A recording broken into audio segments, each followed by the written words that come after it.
The desert sun blazed mercilessly over the dusty frontier town of Redemption Creek, casting long shadows across the weathered wooden buildings that lined the main street. Sister Mary Catherine stepped carefully along the dirt road, her pristine white habit standing out like a beacon against the browns and tans of the harsh landscape. She carried a woven basket filled with medicinal herbs and fresh bandages, making her weekly rounds to tend to the sick and injured scattered throughout the remote settlements surrounding the mission. At 24 years old, Mary Catherine had devoted the past 6 years of her life to serving God and the people of the frontier. Her golden hair, usually hidden beneath her veil, caught the afternoon light as a warm breeze threatened to disturb her modest covering. She had kind blue eyes that seemed to see the good in everyone, even in this lawless territory where violence and cruelty often ruled. The mission where she lived with 3 other sisters sat on the outskirts of town, a small adobe structure with a hand-carved wooden cross above the entrance. Today, her errands had taken her nearly 3 miles from safety, delivering medicine to a rancher's wife who had taken ill with fever. The woman was recovering well, thanks to Mary Catherine's careful nursing, and the nun felt a warm satisfaction in her heart as she made her way back toward town. She didn't notice the figure watching her from behind a cluster of rocks near the abandoned mining road. Jake, the Reaper Morrison, had earned his nickname through years of ruthless violence and complete disregard for human life. Standing 6 feet tall with broad, powerful shoulders and arms that looked like they could snap a man in half, he was a terrifying sight. His head was completely bald, scarred from countless fights, and his cold gray eyes held no trace of compassion or mercy. He'd killed his first man at 15 and hadn't looked back since, leaving a trail of victims across 3 territories. Morrison had been hiding out in these parts for 2 weeks, laying low after a bank robbery in Colorado that had left 2 lawmen dead. His gang had scattered, agreeing to meet up in Mexico once things cooled down. But 2 weeks in a cramped, filthy, abandoned house with nothing but whiskey and his own dark thoughts had left him restless and mean. When he spotted the nun walking alone on the isolated road, something wicked stirred in his chest. He'd long ago abandoned any pretense of morality or decency. In his twisted mind, he saw an opportunity, a beautiful woman, defenseless and alone, representing everything pure that he wanted to corrupt and destroy. He waited until she passed his hiding spot, then moved with surprising stealth for such a large man. His horse was tethered nearby, and he mounted quickly, riding up behind her at a swift gallop. Mary Catherine heard the hoofbeats and turned, her face lighting up with a friendly smile, expecting perhaps one of the ranchers she knew. Her smile died when she saw Morrison's face, the cruel twist of his mouth, the predatory gleam in his eyes. "Good afternoon, sir," she said, her voice steady despite the fear that suddenly gripped her heart. "Can I help you with something? Are you injured or in need of—" "Shut your mouth," Morrison growled, dismounting and closing the distance between them in 3 long strides. "You're coming with me." "I don't understand," Mary Catherine said, taking a step backward. Her heart hammered in her chest, but she forced herself to remain calm. "If you need help, I can." Morrison's hand shot out and grabbed her arm in a bruising grip. She cried out in pain and surprise, dropping her basket. Herbs and bandages scattered across the dusty ground. "Please, let me go," she gasped, trying to pull away, but his strength was overwhelming. "I said shut up," he snarled, and before she could scream, he clamped his other hand over her mouth. She struggled, kicking and twisting, but he lifted her off her feet as if she weighed nothing. Within moments, he had her bound with rope from his saddlebag and thrown across his horse like a sack of grain. Tears streamed down Mary Catherine's face as Morrison mounted behind her and spurred his horse toward the hills. She tried to pray, but fear choked the words in her throat. All she could think was that no one knew where she was, and no one would be looking for her for hours yet. Morrison took her to an abandoned prospector's house about 5 miles from where he grabbed her, a decrepit wooden structure with a sagging roof and broken windows. It sat in a small canyon, hidden from the main roads, surrounded by scrub brush and rocks. He'd been using it as a hideout, and now it would serve another purpose entirely. He dragged her inside and threw her onto a filthy mattress in the corner. Mary Catherine scrambled away from him, pressing herself against the rough wooden wall. "Please," she whispered, her voice shaking. "Please don't do this. Whatever you're planning, it's not too late to choose differently. God offers forgiveness to all who—" Morrison's harsh laugh cut her off. "God," he spat. There ain't no God, sister. And even if there was, he stopped giving a damn about me a long time ago. He took a step toward her, and Mary Catherine closed her eyes, praying harder than she'd ever prayed in her life.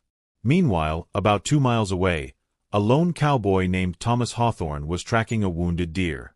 Tom, as his friends called him, was a man of 30 years with weathered features that spoke of a hard life lived outdoors. He stood just over 6 feet tall, lean and strong, with dark brown hair that curled slightly at the edges beneath his worn Stetson. His brown eyes were thoughtful and kind, though they'd seen their share of hardship. Tom had served in the Union Army during the war, fighting in some of the bloodiest battles. He'd seen enough death and cruelty to last several lifetimes, and when the war ended, he'd drifted west, looking for peace and a fresh start. He worked as a ranch hand, a guide, and occasionally as a tracker when the local sheriff needed help. He'd been following the deer's blood trail for the better part of an hour, intending to end the animal's suffering with a clean shot.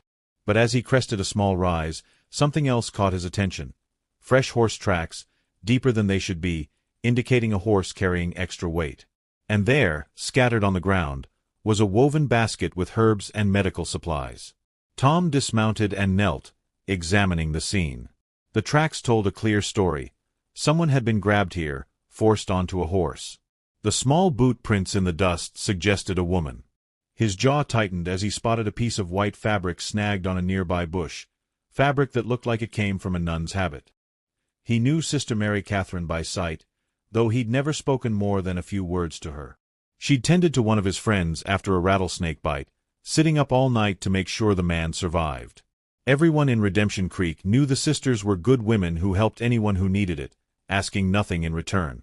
The thought of someone hurting her made Tom's blood boil. He was a peaceful man by nature now, tired of violence, but he'd never been able to stand by when someone needed help. The war had taught him that sometimes violence was necessary to protect the innocent. He mounted his horse and followed the tracks at a swift gallop. The trail led into the hills, toward the old mining area where there were several abandoned buildings. Tom knew these hills well. He'd worked security for the mining company years ago, before the veins ran dry and everyone moved on. After about 20 minutes of hard riding, he spotted the old prospector's house in the canyon below. Smoke rose from the chimney. Someone was definitely there. Tom dismounted a quarter-mile away and approached on foot, moving quietly through the brush. Inside the house, Morrison had been drinking whiskey straight from the bottle, working up his courage and savoring Mary Catherine's fear. She sat huddled in the corner, her hands still bound, tears streaming silently down her face as she prayed. "You know what I'm gonna do to you?" Morrison said, his words slurred. "I'm gonna." A sound outside made him freeze. It was subtle, just the crunch of a boot on gravel, but Morrison hadn't survived this long by being careless. He grabbed his gun and moved toward the window. Tom knew he'd been heard. There was no point in stealth now. He stepped into the open, his hands held away from his gun belt. "Hello in the house," he called out in a clear, calm voice. "My name's Tom Hawthorne. I'm looking for a friend of mine who went missing this afternoon. Sister Mary Catherine from the mission in Redemption Creek. You seen her?" Morrison's face twisted with rage. He kicked open the door and stood on the sagging porch, his gun pointed at Tom's chest. "You got 10 seconds to turn around and ride out of here, cowboy," Morrison snarled. "This ain't none of your business." Tom kept his hands visible, but his eyes were cold and steady. "Can't do that, friend. That woman is under the protection of the whole town. You hurt her, and you'll have every man in 3 counties hunting you." "I ain't afraid of no town full of shopkeepers and farmers," Morrison spat. "Maybe you should be," Tom said quietly.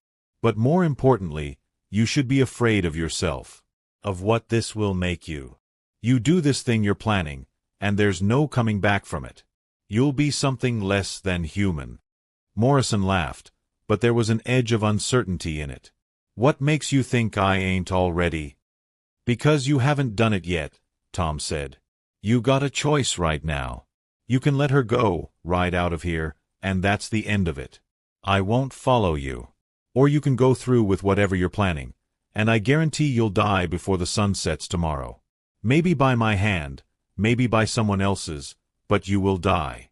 And you'll die knowing that your last act on this earth was the worst thing a man can do." For a long moment, Morrison stood there, his gun wavering slightly. Tom could see the war happening behind those cold gray eyes, the part of him that was still human wrestling with the part that had given in to evil long ago. Then Morrison's face hardened. "Big talk from a man who ain't even drawn his gun. I'm gonna count to 3, and if you're still standing there, I'm gonna shoot you dead. Then I'm gonna go back inside and finish what I started with that little nun." Tom's expression didn't change. "Then I reckon you better make your count." 1, Morrison said, his knuckles white on his gun. Tom didn't move. 2, Morrison continued, his finger tightening on the trigger. Inside the house, Mary Catherine had heard everything. She'd been working frantically at the ropes binding her wrists, and finally, blessedly, she felt them begin to loosen. She pulled one hand free just as Morrison said, 2, 3. Morrison shouted and fired. But Tom had been watching for the telltale tightening of Morrison's trigger finger, the slight shift in his weight. He moved a split second before the gun went off, diving to the side. The bullet whistled past his ear as his hand found his own gun, drawing and firing in one smooth motion. Tom's first shot took Morrison in the shoulder, spinning him around. His second shot knocked the gun from Morrison's hand. The big man stumbled backward, crashing through the doorway and landing hard on the floor inside. Tom was moving before Morrison hit the ground, charging through the door with his gun trained on the fallen bandit. But Morrison wasn't done yet. Despite his wounds, he lunged for a knife on the nearby table. Mary Catherine, her hands finally free, grabbed the only weapon she could find, a heavy cast-iron skillet hanging on the wall. As Morrison raised the knife, she swung with all her strength, connecting with the back of his head with a resounding clang. Morrison's eyes rolled back, and he collapsed, unconscious. For a moment, there was only silence except for their heavy breathing. Then Tom holstered his gun and looked at Mary Catherine, really looked at her for the first time. Even disheveled, with tear-stained cheeks and her veil askew, she was breathtaking. But what struck him most was the strength in her eyes. She'd been terrified, but she hadn't broken. "Are you all right, sister?"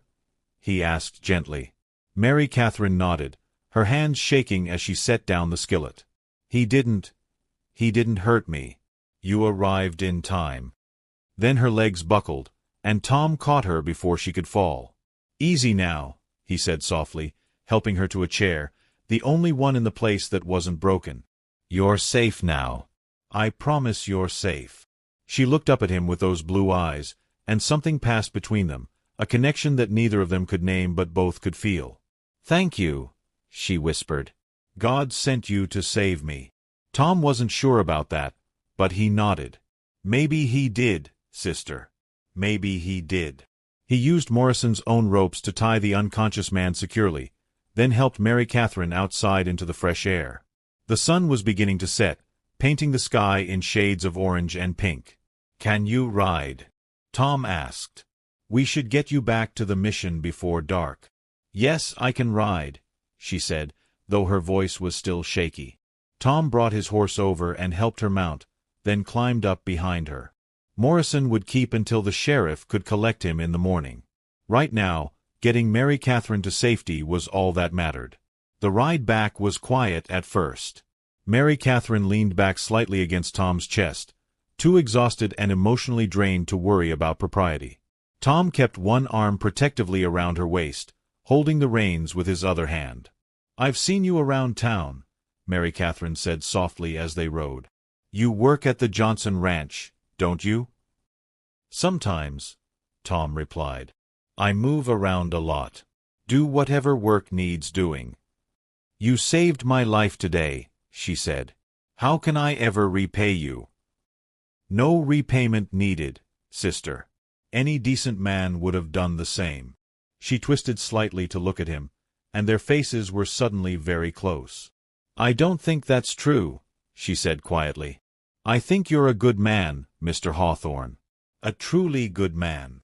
Tom felt something stir in his chest, something he hadn't felt in years, not since before the war, before he'd seen the worst that humanity had to offer. Looking at Mary Catherine, he felt hope. But she was a nun, he reminded himself sternly. She'd given her life to God, taken vows.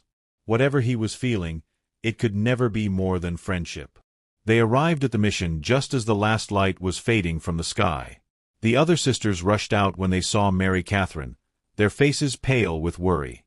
"Oh, thank heavens!" Sister Agnes, the eldest, cried. "We were about to send someone to look for you." Mary Catherine slid down from the horse, and the sisters surrounded her, checking her for injuries and asking a flurry of questions. Tom dismounted and stood back, preparing to leave. But Mary Catherine turned and caught his hand. "Please," she said, "come inside for a moment. Let us at least give you a meal and proper thanks." Tom started to refuse. He was dirty from tracking and fighting, and he didn't belong in a mission, but the look in her eyes stopped him. "All right," he said. "Just for a moment." Inside, the mission was simple but clean, with whitewashed walls and simple wooden furniture. Sister Agnes insisted on checking Tom for injuries, while Sister Mary Catherine changed out of her torn and dusty habit. When she emerged in a fresh habit, her face washed and her veil properly arranged, Tom felt his breath catch. Over a simple meal of bread, cheese, and vegetable soup, Tom told the sisters what had happened. They listened in horror, making signs of the cross and thanking God for Mary Catherine's deliverance. "That man, Morrison, you said his name was?" Sister Agnes asked. "He's truly evil. He must be brought to justice." "He will be," Tom assured her. "I'll ride to the sheriff's office first thing in the morning. He'll be in chains before noon." Mary Catherine had been quiet during the meal, but now she spoke. "Mr. Hawthorne, you put yourself in terrible danger for me today. That man could have killed you." Tom shrugged. "Could have. Didn't." "But you didn't know that when you confronted him," she persisted. "You could have ridden away, gone for help, waited for reinforcements. But you didn't. You faced him alone because you knew that every minute that passed, I was in greater danger." Her eyes shimmered with unshed tears. "Why would you risk your life for someone you don't even know?" Tom looked at her for a long moment before answering. "I know more than you might think, sister. I know you sat up for 3 nights straight nursing Pete Johnson through rattlesnake poisoning. I know you gave the widow Henderson all your personal money to help her keep her farm after her husband died. I know you teach the Mexican children to read and write every Sunday after services, even though some folks in town don't approve." He paused. "I know that you're the kind of person who makes this hard world a little bit better just by being in it. So yeah, I risked my life. And I'd do it again without hesitation." Mary Catherine stared at him, something shifting in her heart. In 6 years at the mission, no one had ever spoken to her like that. No one had ever seen her, truly seen her, the way this man seemed to. "I should go," Tom said, standing abruptly. "It's late, and you've been through enough today. You need rest." Mary Catherine walked him to the door. Outside, under a sky full of stars, they stood facing each other. "Will you come back?" she asked softly. "To visit, I mean." "I'd like to. That is, we'd all like to hear that Morrison has been properly dealt with." Tom smiled, and it transformed his entire face, making him look younger and less careworn. "I'll come back, sister. I promise." She watched him ride away into the darkness, her hand pressed against her heart, which was beating in an unfamiliar rhythm. That night, Mary Catherine couldn't sleep. She knelt by her narrow bed and tried to pray, but her mind kept returning to the moment when Tom had caught her in his arms, to the feeling of safety she'd experienced riding back with him, to the way he'd looked at her over dinner. She'd joined the convent at 18, fleeing from a life she hadn't wanted. Her father had been determined to marry her off to a wealthy merchant twice her age, and the convent had seemed like her only escape. She'd never regretted her choice. The work was fulfilling, and she'd found peace in her devotion to God and service to others. But tonight, for the first time, she wondered about the life she'd never lived. What would it be like to have a husband who looked at her the way Tom had looked at her? To have children, a home of her own, a partner to share her life with? She shook her head, trying to banish these thoughts. She'd taken vows. She'd made promises to God. These feelings were just a reaction to the trauma of the day, nothing more. But deep in her heart, She knew that wasn't true. Tom, meanwhile, lay on his bedroll under the stars, as was his custom. He'd never been comfortable with walls and a roof after the war. They made him feel trapped. But tonight, the wide-open sky didn't bring its usual comfort. He couldn't stop thinking about Sister Mary Catherine. About her courage in the face of terror, about the kindness in her eyes, about the way she'd felt in his arms, so soft and yet so strong. He'd known plenty of women in his 30 years. He'd even loved one once before the war, but she'd married someone else while he was away fighting. After that, he'd never let himself feel that way about anyone again. Until now. But she was a nun, he reminded himself angrily. A woman devoted to God. Thinking about her this way was not just pointless but disrespectful. She deserved better than a drifting cowboy with no prospects and a past full of blood and violence. He'd visit once more, to tell her that Morrison had been dealt with, and then he'd make himself scarce. It was the right thing to do, the only thing to do. But even as he made this decision, he knew it would be one of the hardest things he'd ever done. The next morning, Tom rode into Redemption Creek and went straight to Sheriff Coleman's office. The sheriff was a grizzled veteran in his 50s, honest and competent despite the limitations of being the law in such a wild territory. Tom told him everything, and within an hour, they'd ridden out to the abandoned house and collected Morrison, who was awake but surly, his shoulder wound roughly bandaged with strips of his own shirt.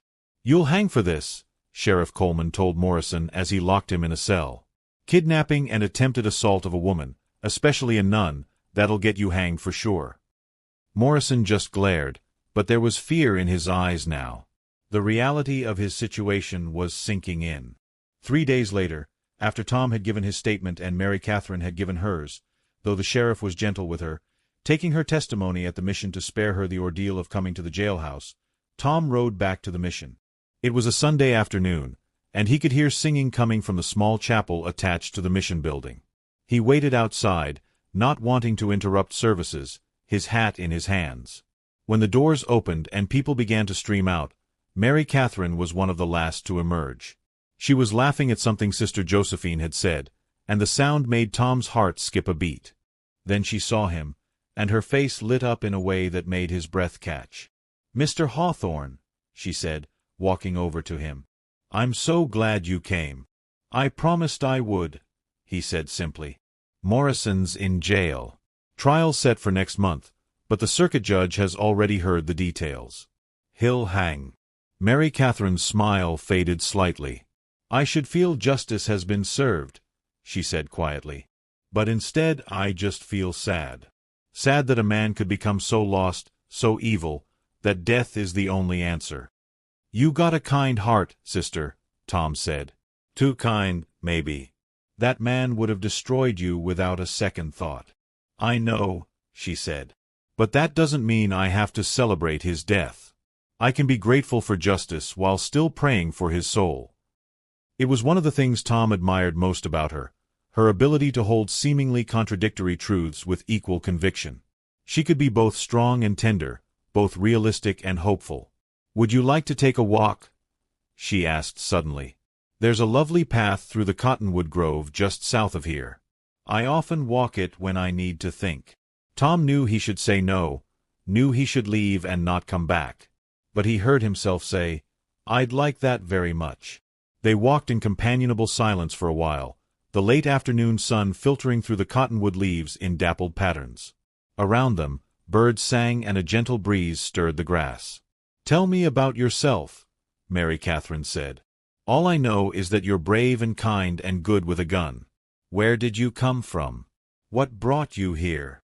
So Tom told her about his childhood on a farm in Ohio, about losing his parents to cholera when he was 15, about drifting for a few years before the war found him.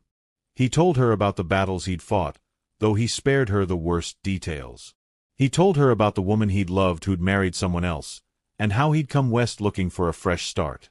"But I never really found it," he admitted. "I just kept drifting, taking whatever work came my way, never settling anywhere or with anyone. Always moving, always alone."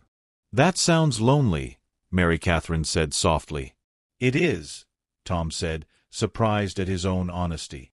"But it's easier than caring about people and losing them. I lost too many people in the war. Friends. Comrades. After a while, it seemed safer to just keep to myself. Mary Catherine stopped walking and turned to face him. But that's not really living, is it? That's just existing. Passing through life without ever really being part of it. Tom met her eyes, and something in his chest cracked open. Maybe, he said. But at least I don't get hurt that way. And you don't get to feel joy either, she said. Real joy, the kind that comes from connection with other people. From love and friendship and belonging. What about you? Tom asked, more sharply than he intended. You've locked yourself away in a convent. Is that so different from what I've done? Mary Catherine flinched as if he'd struck her. Then, slowly, she nodded. You're right, she whispered. It's not different at all. Tom immediately regretted his words. Sister, I'm sorry. I had no right to. No, she interrupted. You're right. I joined the convent because I was running away. From my father's plans for me, from a life I didn't want, from having to make difficult choices. I told myself it was a calling, that God wanted me here. And maybe he did, maybe he does. But I also came here to hide. They stood there in the cottonwood grove, two lonely people who'd been running from life in different directions, seeing themselves clearly perhaps for the first time. What do we do now? Tom asked quietly. Mary Catherine shook her head. I don't know. I took vows, made promises. I can't just walk away from them because I'm questioning my motivations. I'm not asking you to, Tom said quickly. But even as he said it, he knew it was a lie. He was asking, or at least wanting to ask.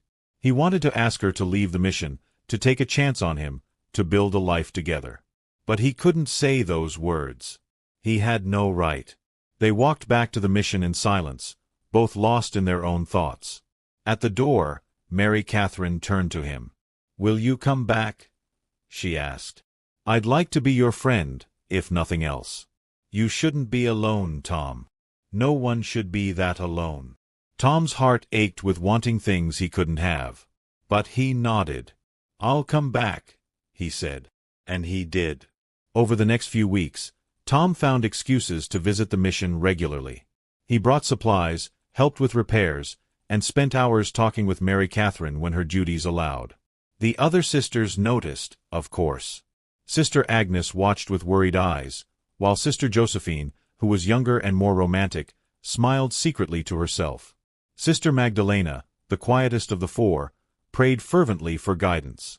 Tom and Mary Catherine talked about everything, their childhoods, their dreams, their fears. They discovered a shared love of poetry and storytelling. Tom had taught himself to read during the war and had developed a passion for books. Mary Catherine shared her favorite passages from scripture and literature, and Tom brought her books from his small collection. They were careful never to be alone together without others nearby, careful not to touch except for the most innocent brushes of hands. But the connection between them grew stronger with each passing day. Tom found himself thinking about her constantly. When he saw something beautiful, a sunset, a wildflower, a hawk soaring overhead, his first thought was always to wish Mary Catherine could see it too.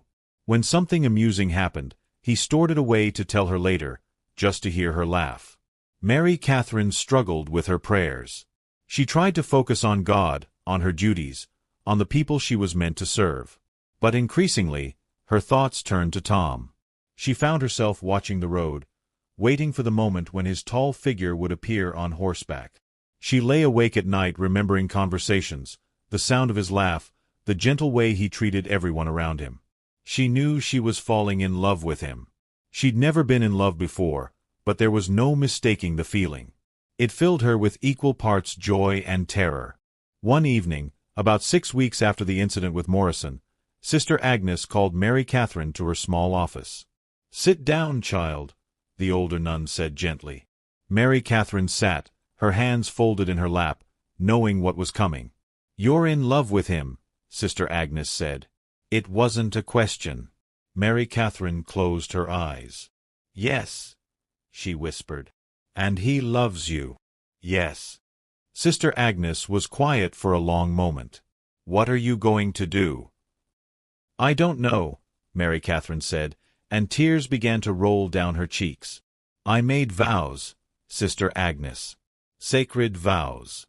How can I even be considering breaking them?" "You took your final vows 2 years ago," Sister Agnes said. "Do you remember what I told you before the ceremony?" Mary Catherine shook her head. "I told you that vows taken out of fear or escape are not true vows," Sister Agnes said. "I told you to search your heart and make sure you were choosing this life because you wanted it, not because you were running from something else." "I thought I was sure," Mary Catherine said. "I really did." "I know you did, child. But sometimes we don't know our own hearts until we're tested." Sister Agnes reached across the desk and took Mary Catherine's hand.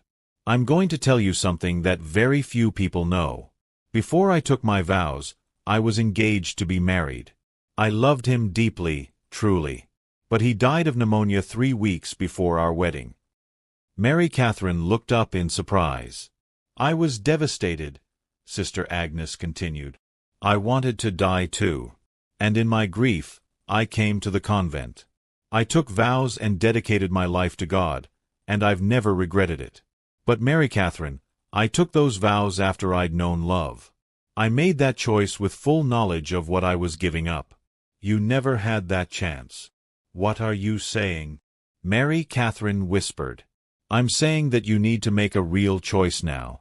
Not a choice made out of fear or duty or because it's expected of you, but a real choice about how you want to live your life. And whichever choice you make, I'll support you. God will support you. He doesn't want children who serve him out of obligation or guilt. He wants hearts given freely, fully." Mary Catherine wept then, great shaking sobs that came from somewhere deep in her soul. Sister Agnes held her, stroked her hair, and let her cry. That night, Mary Catherine prayed harder than she'd ever prayed. She poured out her heart to God, holding nothing back, her doubts, her love for Tom, her confusion, her fear. She begged for guidance, for clarity, for wisdom. And slowly, in the quiet hours before dawn, an answer came. Not in words or visions, but in a deep sense of peace. God loved her, and he wanted her to be happy. Whether that happiness came from service as a nun or from building a life with Tom, what mattered was that she chose with an honest, open heart. The next afternoon, Tom came to the mission. Mary Catherine asked him to walk with her, and they headed to their usual spot in the cottonwood grove. "Tom," she said, her voice shaking slightly, "I need to be honest with you about something." He stopped walking, his expression guarded. "What is it?" She took a deep breath. "I'm in love with you.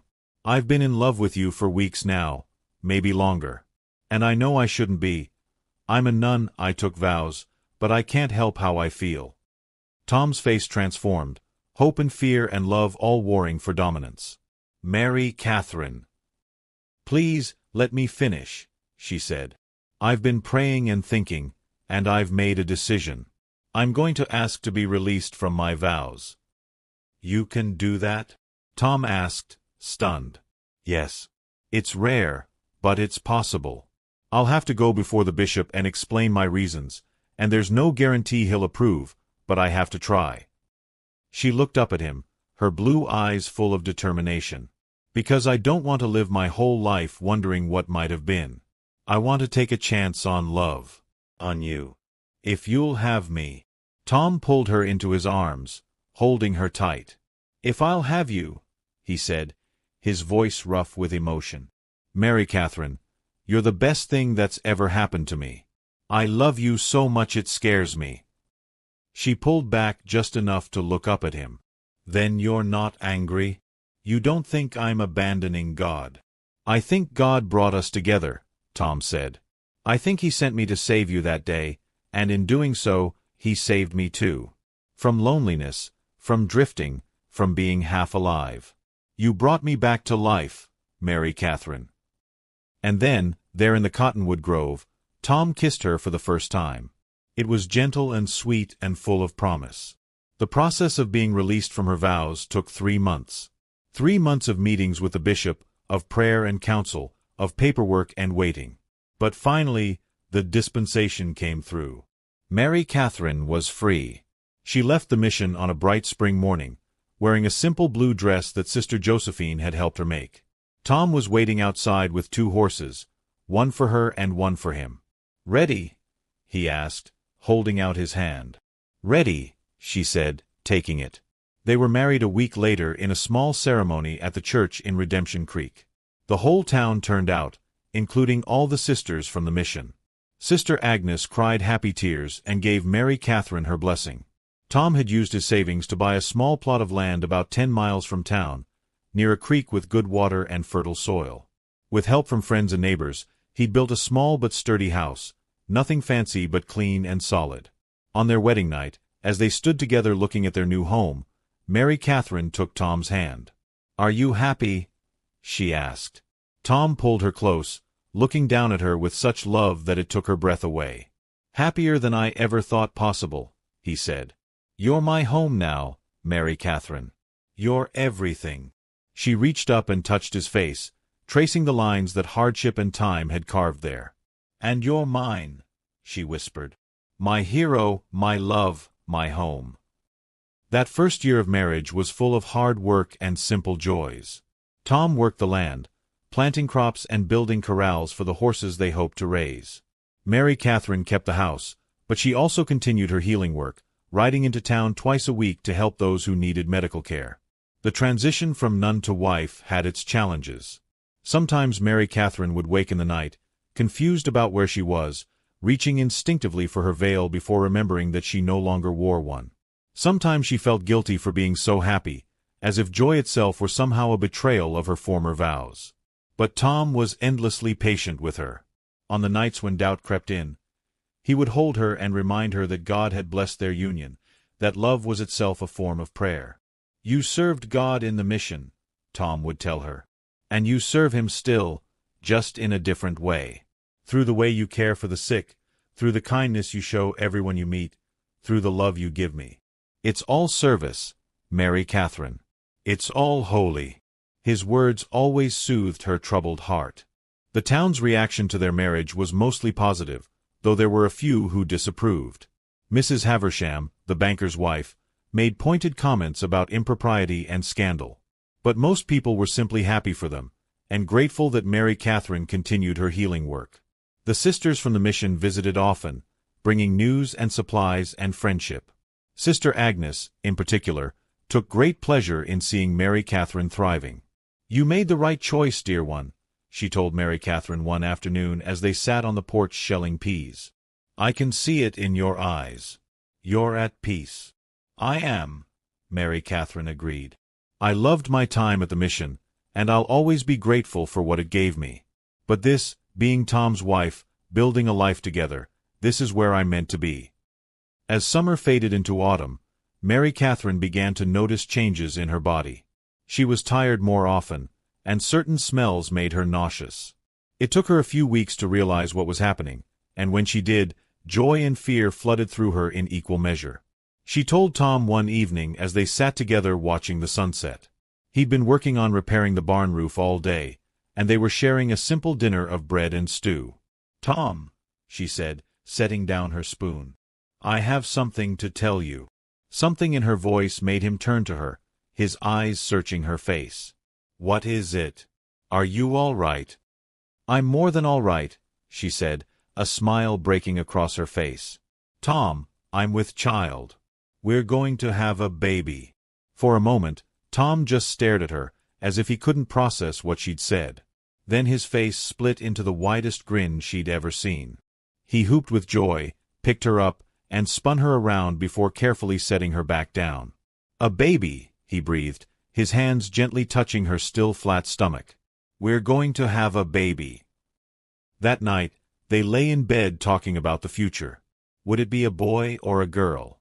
What would they name it? How would they make room in their small house for a child? "I'm scared," Mary Catherine admitted in the darkness. "I know about childbirth from my work as a healer, and I know the risks. What if something goes wrong?" Tom gathered her close. "Nothing's going to go wrong," he said firmly. "You're strong and healthy, and we'll have the best help available. Sister Agnes delivered dozens of babies before she took her vows. She'll be with you. I'll be with you. You're not alone in this. Over the following months, their home became a center of activity as friends and neighbors prepared for the baby's arrival. The women of the town organized a quilting bee, creating a beautiful patchwork quilt for the cradle that Tom built with his own hands. The sisters brought herbs and medicines for the birth, and Sister Agnes came to stay with them as Mary Catherine's time drew near. Tom was nervous and attentive, watching Mary Catherine carefully for any sign of distress. As her belly grew round with their child, his love for her seemed to deepen even more. He would often place his hand on her stomach, marveling at the life growing inside her. "This is a miracle," he would say. "A real miracle." The baby came on a cold February night, arriving with the kind of dramatic timing that would characterize her personality for years to come. Mary Catherine's labor was long and difficult, and there were moments when Tom, pacing outside the bedroom, feared he might lose both wife and child. But Mary Catherine was strong, drawing on reserves of courage and determination she didn't know she possessed. And with Sister Agnes's skilled hands and calm guidance, she brought their daughter into the world as the first light of dawn broke over the mountains. Tom burst into the room the moment Sister Agnes called him, and the sight that greeted him brought tears to his eyes. Mary Catherine, exhausted but radiant, held a tiny bundle wrapped in the quilted blanket. The baby had a shock of dark hair and was crying lustily, her small face red with indignation at being thrust into this cold, bright world. "We have a daughter," Mary Catherine said, her voice filled with wonder. "Tom, we have a daughter." Tom knelt beside the bed, looking down at his wife and child with awe. "She's perfect," he whispered. "You're both perfect." They named her Hope, because that's what she represented. Hope for the future, hope for their family, hope that good things could grow even in harsh circumstances. The years that followed were full and rich. Tom's ranch prospered, slowly but steadily. They acquired more land, more horses, and eventually hired a young man to help with the work. 2 more children joined Hope, a boy they named Samuel and another girl they named Grace. Mary Catherine continued her healing work, though she scaled back as her children required more of her time. She became known throughout the territory as someone who could be relied upon in times of medical crisis, and she never turned anyone away, regardless of their ability to pay. Tom had found his place in the world. He was no longer a drifter, no longer alone. He was a husband, a father, a rancher, a respected member of the community. The haunted look that had once shadowed his eyes faded, replaced by contentment and purpose. On their 5th anniversary, Tom took Mary Catherine back to the cottonwood grove where they'd first confessed their love. The children were being watched by Sister Josephine for the afternoon, giving them a rare few hours alone together. They walked hand in hand through the familiar trees, talking about everything and nothing the way old friends and true lovers do. "Do you ever regret it?" Tom asked as they sat on a fallen log, watching the sunlight filter through the leaves. "Leaving the mission, I mean. Giving up that life." Mary Catherine shook her head immediately. "Never. Not once." She turned to look at him, taking his weathered hand in hers. "Tom, you saved my life twice. Once from Morrison, and once from a life half-lived. You gave me love, family, purpose. You gave me everything." Tom brought her hand to his lips and kissed it gently. "You saved me too," he said. "I was dead inside before I met you, going through the motions of living but not really alive. You brought me back. You made me want to be better, to do better, to build something lasting." They sat in comfortable silence for a while, listening to the birds and the rustle of leaves in the breeze. It was the same grove where they'd walked 5 years ago, but they were completely different people now. Fuller, richer, more complete. "Sometimes I think about that day," Mary Catherine said softly. "The day Morrison took me. It was the worst thing that had ever happened to me, and yet it brought us together. How strange that something so terrible could lead to something so beautiful." "God works in mysterious ways," Tom said, and they both smiled at the irony of the former drifter quoting scripture. "He does," Mary Catherine agreed. "And I'm grateful for all of it, the fear and the pain and the struggle, because it brought me here to this moment with you." As the sun began to set, painting the sky in shades of gold and crimson, Tom stood and helped Mary Catherine to her feet. They walked back toward home, toward their children and their life together, hand in hand.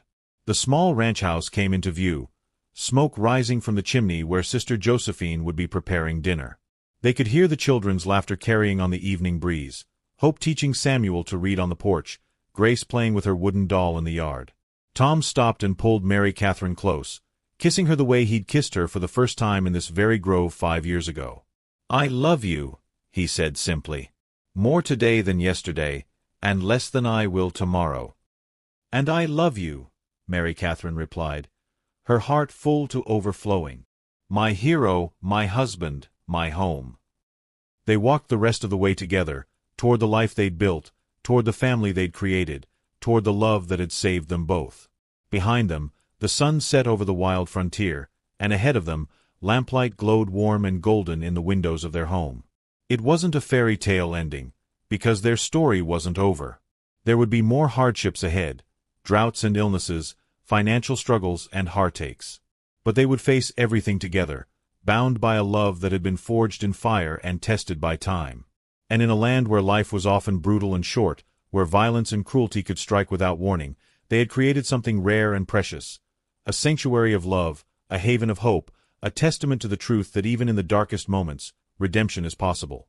Tom Hawthorne had been a lonely drifter searching for meaning, and Mary Catherine had been a woman hiding from life behind convent walls. But together, they'd become something greater than either could have been alone. They'd become a family, a force for good in their community, living proof that love could heal even the deepest wounds. As they stepped onto their porch and heard their children's excited greetings, as they entered the warmth and light of their home, they knew beyond any doubt that they were exactly where they were meant to be.